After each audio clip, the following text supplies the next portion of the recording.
اچھا نہیں سمجھتا انگلش کو. ہمارے خانہ افکالات تشریف لے گئے تھے جرمنی, تو فرماتے تھے کہ میں جب یہاں انگلش میں بات کر رہا تھا لوگوں سے تو وہ بات ہی نہیں کر رہے تھے مجھ سے, تو میں نے بلوچی میں بات شروع کی. تو اس کے بعد پھر وہ آئے اور مجھے کہنے لگے کہ آپ کو کوئی انگلش آتی ہے؟ تو میں نے کہا انگلش میں تو میں بات کر رہا تھا لیکن آپ نہیں بول رہے تھے. لیکن ہم جو پاکستانی لوگ ہیں, میں تو سمجھتا ہوں کہ ہم احساس کمتری میں مبتلا ہیں, ورنہ انہوں نے تمام علوم جتنے بھی ہیں, سائنسی علوم ہوں, جو بھی علوم ہیں, وہ اپنے اپنی زبانوں میں جو ہے وہ انہوں نے منتقل کیے ہوئے ہیں اور وہ اسی زبان میں وہ پڑھ رہے ہوتے ہیں. لیکن ہمارے لیے مشکل یہ ہے کہ اردو جو ایک کامن زبان ہے یہاں, اور یہاں تمام ہمارا جو لٹریچر ہے 90% تقریباً وہ سارے کا سارا اردو میں ہے. لیکن ایک طبقہ ہے ہم میں جو اردو سے بالکل بیزار ہے اور بولنا پسند نہیں کرتے. تو یہ کیا سمجھتے ہیں کہ یہ اردو پہ حکومت جو ہے نا اس فیصلے پہ عمل کر سکے گی؟ کیونکہ نارملی جتنے عدالتی, تو اس میں تو کوئی شک نہیں ہے کہ جواد حسن خواجہ اور جو اس کے کولیگز ہیں بینچ نمبر 1 نے ایک ہسٹوریکل فیصلہ دیا اور کافی طویل بحث ہے, اور جن لوگوں نے ریٹ پٹیشن کی وہ بھی محنت کرتے رہے. یہ 2 لوگ جو خاص کر محمود اختر نقوی ہیں یا کوکب اقبال صاحب ہیں. لیکن کیا حکومت اس پہ کوئی ہم بھی اخباروں میں, میڈیا میں, خاص کر اس کا میرے گروپ نے تو بہت زیادہ ہی اس کو مقصود ہے آرٹیکلز کے ذریعے, اشتہارات کے ذریعے, کہ لیکن گورنمنٹ کیا اس پر عمل کر پائے گی؟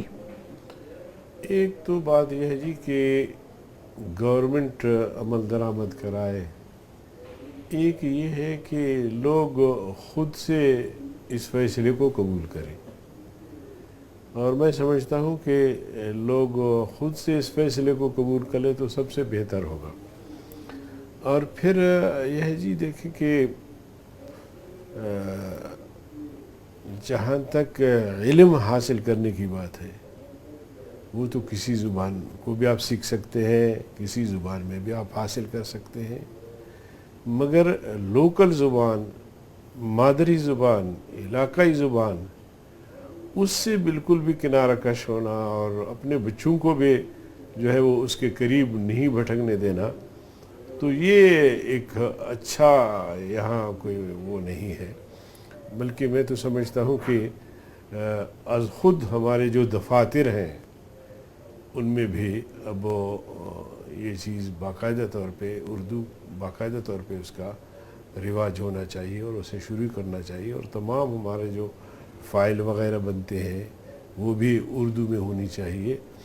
اور میں نے تو ایک دفعہ سینٹ میں بھی یہ بات اٹھائی تھی, بلکہ ایک سے زیادہ بار میں کہہ چکا ہوں, اور یہی بات میں نے وہیں بھی کہی ہے کہ ہمیں احساس کمتری میں مبتلا نہیں ہونا چاہیے.